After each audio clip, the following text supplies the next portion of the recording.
If you want to discuss prominent tough guys in Hollywood, American film and TV actor Lee Marvin holds a special place in that category. There's much more to know about this actor than what meets the eye. Surprisingly, there's an untold truth about what he did when he won an Oscar. Let's delve into the expanded details about American actor Lee Marvin, and more in today's video. Before becoming one of the most celebrated actors in Hollywood, let's first explore Lee Marvin's beginnings. Born on February 24, 1924, as Lamont Waltman Marvin Jr. to World War I veteran Lamont Waltman Marvin and fashion designer Courtney Washington, the young Marvin Jr. grew up in New York. As a child, he took up the violin and did not enjoy attending school due to his ADHD and dyslexia, which posed challenges for him. Despite these obstacles, he grew up to become a fine young man. During his teenage years, he spent his weekends hunting deer, wild turkeys, and bob white in the then uncharted Everglades, a pursuit he enjoyed without inhibitions. In the 1930s, Marvin attended a Christian socialist boarding school in New York called Manumit School and later Peekskill Military Academy. During his teenage years, he faced challenges and was expelled from a couple of schools due to his involvement in smoking and brawls. The last school he attended was St. Leo College in St. Leo, Florida. However, a significant event forced him to change his ways and take a different route in life. When the Second World War broke out, Marvin answered the call to service by enlisting in the United States Marine Corps on August 2, 1942, despite his father's initial opposition. Boot camp proved to be the discipline he needed, and he emerged as a quartermaster in the Marines by the time he finished infantry school. Marvin accomplished impressive feats during his service, such as serving as a scout sniper in the 4th Marine Division in the Pacific Theater. During his military service, Marvin participated in battles on Inat Tok and Chianan, which were considered some of the most gruesome events at the time. Marvin was wounded during an assault on Mount Topa and the Battle of Sipan, resulting in the majority of his comrades being casualties on June 18, 1944. He was shot by machine gun fire, which hit his sciatic nerve, and also suffered another shot in his foot by an enemy sniper. As a result, he spent over a year in recovery and was eventually given a medical discharge along with the Purple Heart for his acts of valor. Additionally, Marvin received the Presidential Unit Citation, the Asiatic Pacific Campaign Medal, the American Campaign Medal, the Combat Action Ribbon, and the World War II Victory Medal for his impressive feats as a Marine ranked Private First Class. Despite serving in the Marines being tough, Marvin credited his time there as the very thing that taught him how to act. Describing in an interview with Robert Ward, "It was the Marines who taught me how to act. After that, pretending to be rough wasn't so hard." Xerenia following the war, Marvin's career took off, with his signature white hair and tough guy persona, making him a prime example of an ice-cold tough guy. Marvin returned home and took a job as a plumber's assistant in Woodstock, New York, which unexpectedly led to his entry into the entertainment industry. During his time working as a plumber's assistant, he was called to take the place of an ill actor during rehearsals, marking the start of his journey into the entertainment industry.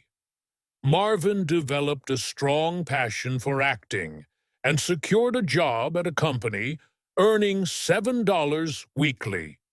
He took on numerous acting gigs, before relocating to Greenwich Village in Lower Manhattan, New York, and enrolling at the American Theater Wing.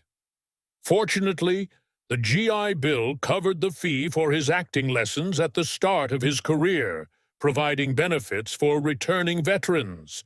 Initially, Marvin took on many uncredited roles, but in 1949, he made his stage debut in the original production of the play Billy Budd. Component placement. That same year, he also landed a role in the play The 19th Hole of Europe, which marked a turning point in his career. Soon after, Marvin found himself busy with several TV roles and made his film debut in the 1951 American war comedy You're in the Navy Now, alongside Jack Warden and Charles Bronson. Despite filming in Hollywood, Marvin chose to stay in California and had a small role in Fred Zimmerman's 1951 film Teresa, where his military expertise proved valuable behind the scenes. Due to his military background, Marvin often portrayed characters in uniform or authoritative roles, which somewhat limited his early projects. He starred in episodes of the American anthology Fireside Theater and Rebound, along with other works like Diplomatic Courier, Down Among the Sheltering Palms, We're Not Married, The Duel at Silver Creek, and Hangman's Knot. In 1953, he assumed roles in the Western film The Stranger Wore a Gun and the Korean War film The Glory Brigade, showcasing his versatility in different genres. These projects ultimately paved the way for his breakout roles, marking the pinnacle of his career in the 1950s. Lee Marvin's performance as the villain Vince Stone in the 1953 noir crime film The Big Heat was highly praised by the public. In the same year, he co-starred with Marlon Brando in another American crime film titled The Wild One, portraying Chino, the leader of the motorcycle gang called the Beatles. These two films marked the beginning of Marvin's successful career in the industry. His role in the 1955 movie Violent Saturday received critical acclaim for the multifaceted complexity he brought to the character. Additionally, Marvin co-starred with Frank Sinatra in the 1955 medical drama Not as a Stranger. Throughout the decade, he also played supporting roles in A Life in the Balance, Pete Kelly's Blues, and Jane Wyman presents The Fireside Theater. However, it was his lead role as tough Chicago cop Frank Ballinger in the series M Squad that truly made him a household name on television. Marvin's versatility as an actor was further demonstrated in the 1965 comedic western Cat Ballou, where he portrayed two different characters, earning praise from critics and audiences alike. In Cat Ballou, Marvin starred opposite Jane Fonda, and the film was later recognized as the 10th best Western of all time by the American Film Institute in 2008. Fonda, who hires the notorious gunslinger Kid Shalene to protect her father's ranch and later to avenge her father's murder, only to discover that the hired gunman isn't quite what she expected. In this film, Lee Marvin impressively took on the dual roles of Kid Shalene and the ruthless assassin, Tim Strawn, showcasing his exceptional acting skills and versatility. The plot revolves around Cat seeking revenge as the Wolf City Development Corporation attempts to intimidate Frankie Ballou off his land, leading to a compelling and dramatic narrative. Upon seeking assistance from the local authorities, it became evident that the sheriff was heavily involved in Wolf City's corruption. In light of this, the protagonist, Cat, turned to Kid Shalene for help, despite his reputation as a grizzled alcoholic with a comedic edge. Observing Kid Shalene's unique blend of sharpshooting skills and unconventional behavior, Kat began to appreciate his unorthodox approach to the task at hand. Despite her initial doubts, Kat's reliance on Kid Shalene's unorthodox methods became increasingly clear, leading to an intriguing dynamic between the two characters. The contrast between the intimidating and dramatic Tim Straw and the clumsy, comedic Kid Shalene added depth and entertainment value to the story. While Tim Straw exuded ruthlessness, Kid Shalene revealed a sensitive side, ultimately leading to a surprising revelation of their brotherly bond. Kat's unwavering belief in Kid Shalene's potential for change became a central theme, highlighting the transformative power of her affection. As the narrative unfolded, it was revealed that the two men, despite their opposing personas, shared a deep brotherly connection, adding a layer of complexity to the story. The movie, featuring such contrasting performances, became a box office hit and garnered numerous awards, showcasing Lee Marvin's versatility as an actor. Following his acclaimed role, Lee Marvin continued to impress with his performance in the 1966 film The Professionals, solidifying his status as a top-tier actor.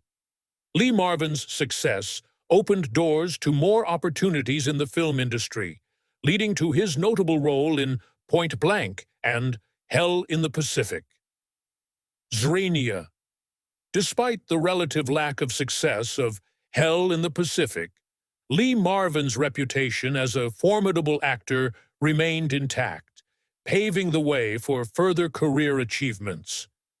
In the 1970s, Lee Marvin, who was once applauded by film critics, found himself taking on lesser bad guy roles. Despite this, he was able to explore other ventures while still being involved in Western projects such as Monty Walsh, Prime Cut, Emperor of the North, and The Iceman Cometh.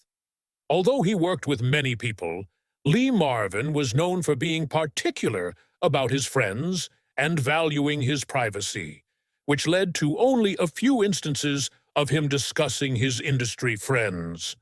Lee Marvin once expressed his preference for socializing with the behind-the-scenes crew, including stuntmen, gaffers, and prop men, as he felt more at ease with them during movie productions. When it comes to relationships, Lee Marvin had 2 marriages and 1 complicated relationship that led to a public fiasco. His first marriage, to Betty Ebling in 1952, lasted for 15 years despite ending in divorce, and they had 4 children together. Following his split with Ebling, Marvin entered a relationship with American actress Michelle Triola, who became his live-in girlfriend from 1965 to 1970, and sought compensation similar to spouses under California's alimony laws, leading to the infamous palimony lawsuit. The actress expressed that the abortion had made her unable to bear children, which resulted in a highly publicized lawsuit that attracted significant attention. The court ordered a payment of $114,000 for rehabilitation purposes, but her claim for half of the nearly $4 million earned by Marvin during their 6-year cohabitation was denied. This denial was due to the differences between non-marital relationship contracts and marriage, making her claim insufficient to cover that aspect. It was later discovered that there was no non-marital contract, nullifying the award she had received and ending the case. Regarding Triola, she was romantically linked to the actor Dick Van Dyke from 1976 until her death from lung cancer in October 2009. Lee Marvin's second and final marriage was to his childhood sweetheart Pamela, and they remained married until his death in 1987. As Lee Marvin's star power waned in the 1980s, he found himself starring in fewer projects, with his last major role as the sergeant in Samuel Fuller's 1980 war film, The Big Red One. His subsequent projects like Death Hunt, Gorky Park, and Dog Day were not as commercially successful as were his TV projects. In 1985, he reprised his role as Major John Reisman in the sequel The Dirty Dozen: Next Mission, despite being 18 years older. Lee Marvin struggled with alcoholism throughout his life, which ultimately led to his demise, with an infamous incident occurring during the filming of The Dirty Dozen. Despite the challenges, the production crew managed to get him sober for the scene, preventing a potentially dangerous situation with Charles Bronson. Lee Marvin's performance in The Dirty Dozen is considered a masterpiece. On August 29, 1987, at the age of 63, the actor passed away due to a heart attack. Before his death, he experienced a major intestinal rupture which led to respiratory distress, and doctors administered steroids to aid his breathing, but he ultimately went into cardiac arrest. In December 1986, Marvin spent over 2 weeks in the hospital due to a condition related to coidomycosis. Despite his celebrity status, Lee Marvin took great pride in his service in the Marine Corps and received full military honors at Arlington National Cemetery.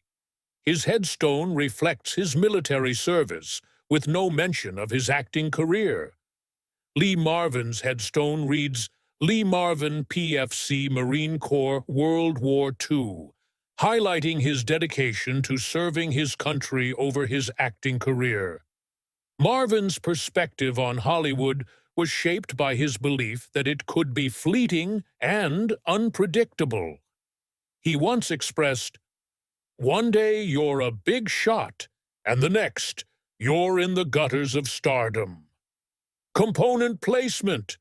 He also famously stated, "They put your name on a star on the sidewalk on Hollywood Boulevard, and you walk down to find a pile of dog manure on it. That tells the whole story, baby."